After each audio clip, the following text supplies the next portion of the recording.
Welcome to the Storytelling Classroom by Frame 316.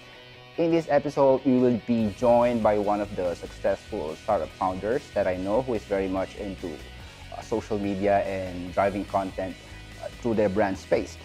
He will share with us today what drives the Beemango brand to be consistent in their content generation.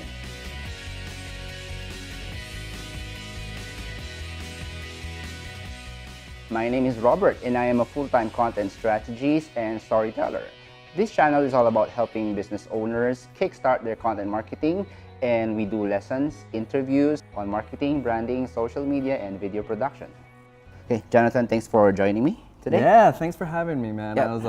I'm a big fan of Frame 316. So Cool, man. I'm really happy to be a part of this. Yep, been wanting to interview also for a while now, but yeah, I'm glad you're here today, brother. Yeah. Okay, so Yes. to start off, can you share with us what we do? what we do? Beemango is really an interesting brand. Yeah, so Beemango is a payment and e-commerce marketplace, and the difference is that we are helping migrant workers.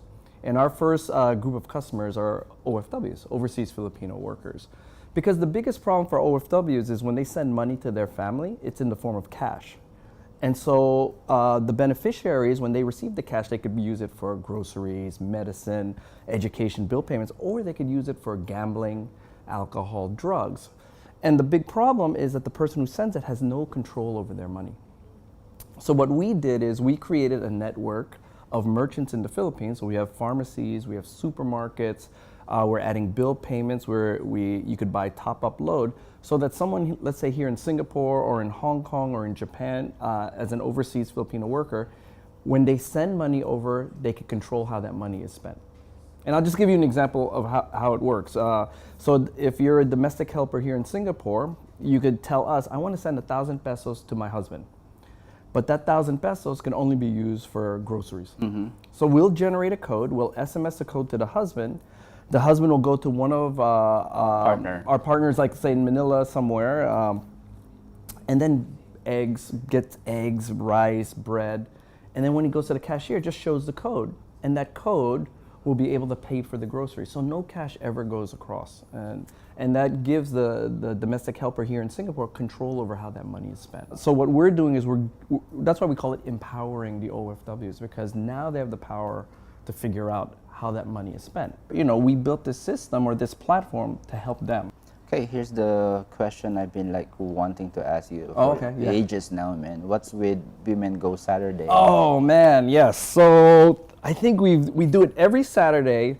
We do it in a few places. You don't get. I actually write a newsletter every Saturday called Beemango Saturday. But we created this hashtag called Beemango Saturday like 3 years ago or two and a half years ago, and it was almost like a joke. Mm-hmm. We said, hey, let's create something and let's just always use it on Saturday for everything we do on Saturday. So if we're at an event, if it's just a good morning, we always use it. So what I did was I think for everybody Saturday is their chill. Yeah, it's a chill. It's my favorite day of the week, right? So, I just want to say hi to everybody who is, friends of mine in Facebook or on Twitter, so that, it's just kind of a, hey man, how you doing? It's Saturday, let's have fun. It's a means of connecting casually in a digital space, right? That's right. It's there's no hey, you got to use Beemango. There's no messaging that is beyond just hi. And you find it effective using it? I mean, it depends too, right? Just like anything, content is what, it's the quality of your content drives the engagement, right? So sometimes I'll just do a really quick, hey everybody, hi. But sometimes I'll put something a little bit more philosophical, mm-hmm. Hey, if you, smile today and the day will be a lot better, something like that. And you could just see the difference, right? Yes. The difference is 10 likes versus 100 likes. Yeah. Something like that. And I noticed also you're one of those startups who are really serious about their content. You're driving. I'm receiving an email from Beemango That's right. again. Yeah. But what I like about your newsletters or your emails, they're really personal. You know, Yeah. that's the email subjects is like having a conversation with you, and that's just, Yeah. you know, I have this new product. Check out the new product. That's it's right. more like, you know, Yeah. having really good conversations with me. Yeah. So like, That's when did you decide to really, you know, come up with this content-driven approach? pretty much from the beginning, because I'm kind of like that. I like, you know, like when I'm probably the worst salesman because I don't like to sell. I like to talk and I like to engage. Same right? with me, man. Yeah, right. So it's and so that's kind of like it started really at the beginning. Like when we have a blog, we do EDMs, Yes. and we tried to make our content like you Your said, like social media is busy, man. yeah, it is, right? So we try to do a few things, and we also do content where it says, "Hey, we have a discount." We do that, but then we have the other half of our content is we tell stories of our customers. So we Yes. have what they call testimonials, and they come in two to three different versions. One is just a quick blurb, and the second one is a longer form. And then we also do a video. So we'll actually, like, if we're in Hong Kong or we're here in Singapore, we'll do like a day, almost like a day in the life of an OF. But the whole idea is really, it's also like, it's more fun, Yes. right? If you're just like I've seen sites where they're just hawking product the whole time, right? And it's just like, oh, I don't want to, it's not interesting. Even for us, that's what I want to read. And actually, you're also building communities, man. It's not like, Yes, yeah. for me, it's more of I mean, part of what you're doing is really building community and connecting these Yeah. people, right? It's Yeah. not just the business side of it, Yeah, because which is good. yeah, because actually everybody in the company is either an OF at one time or have parents that are OFs. Even like my parents was an OF, right? Oh, okay. And so what attracted me to this business was my parents used to send money back to their family, right?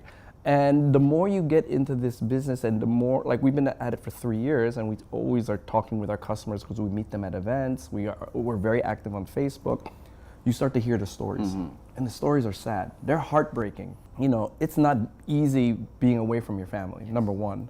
Number two is it's not easy doing the kind of jobs as a migrant worker. Yes. Right, and that's what you really are, right?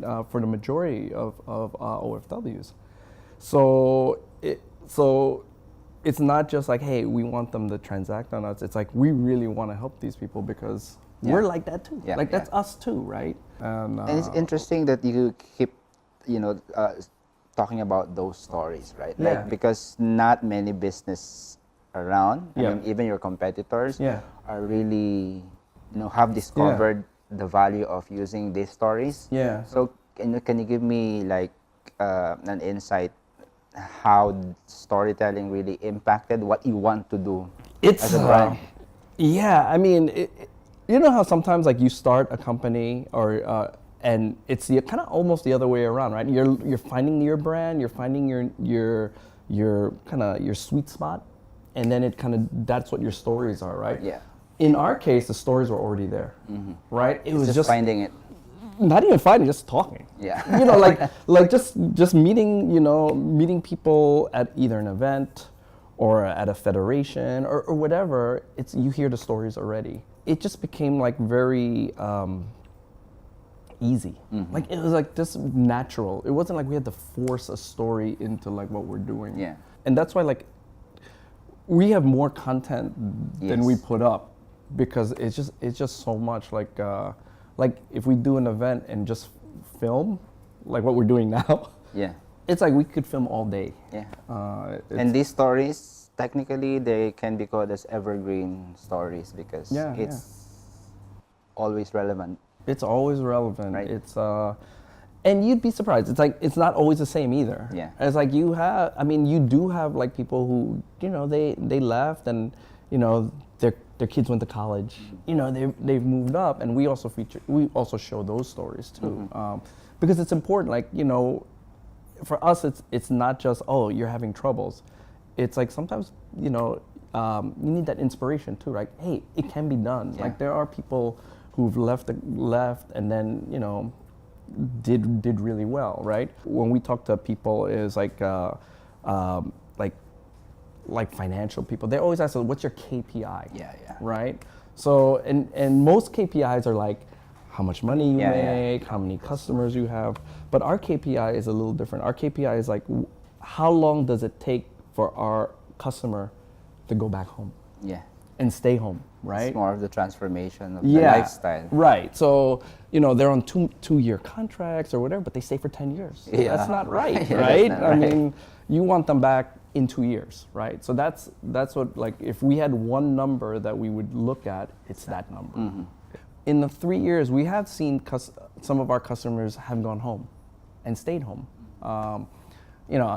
We'd like to think some of it is ours, like our influence, but it's like, it's a whole thing. Thank you for giving those insights. Beemango is like in the e-commerce space, right? That's right. So what advice can you give to e-commerce business owners? Like, because I mean, I've had e-commerce clients. This is one of the like really intense Right. space. It is. And if you found time creating content while on e-commerce, there's probably some sort of magic happening in the Beemango HQ. So what would be your advice to small owners? If there's a young, my advice. I want to be the next Beemango. I'm gonna do. The next Beemango, then Beeman Fly Sunday. Good luck. Good luck, guys. I think one is you gotta be able to control your costs. Mm-hmm. That's, I mean, Super. That's number one. Number two is like, you have to know like how you're gonna make money. So you still have to have a profitable, or at least a path to profitability. In terms of being brave enough to experiment on using stories, would you give that advice like just do it, or is there a specific time for them to start? To start like that?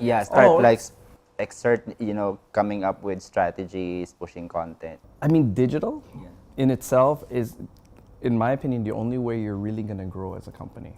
And Amen. You can't just do like, let's post, just post and not pay attention to it, or focus on what you're like discounts and whatever. You have to, people are fickle, right? Yeah. So like you have to create that, connection. And that's why it's not just storytelling. It's just like the Beemango site. Like everybody you know about it, right? And other people know it. And they know it takes time, right? It does take time. It's not like overnight. Right. But I always say, like, if it's easy, anybody could do it. Yes. Right. So, and you find your voice. I think in terms of that branding and storytelling and your digital footprint, I think it starts very, very early. Yeah. And it not only starts very early, but it's the way you need to go to grow. Yeah. You know what my advice would be? Like, this is a blank canvas, right? So just have fun, right? Because it'll show. Paint it with your own brush. Yeah, right. Because you could obviously, look at what other people are doing as influence, but find your own voice. Yes. Okay, cool. So for this part of this episode, I'm gonna give you, your elevator pitch moment. Most of my elevator pitch. You just talk to the camera and say something.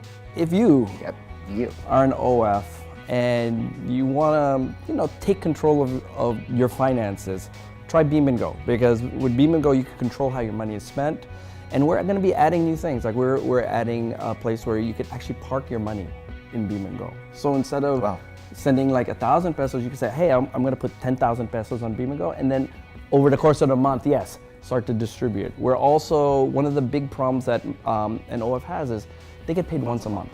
And so the rest of the month, they have no money to send back. So we are working with lenders so that you can actually get loans. You should run for president, man. I don't think I could take it. It's too difficult. It's too difficult. Yeah, but if you want to give it a try, I love to talk to anybody. So yeah, man. Okay, so thanks for joining.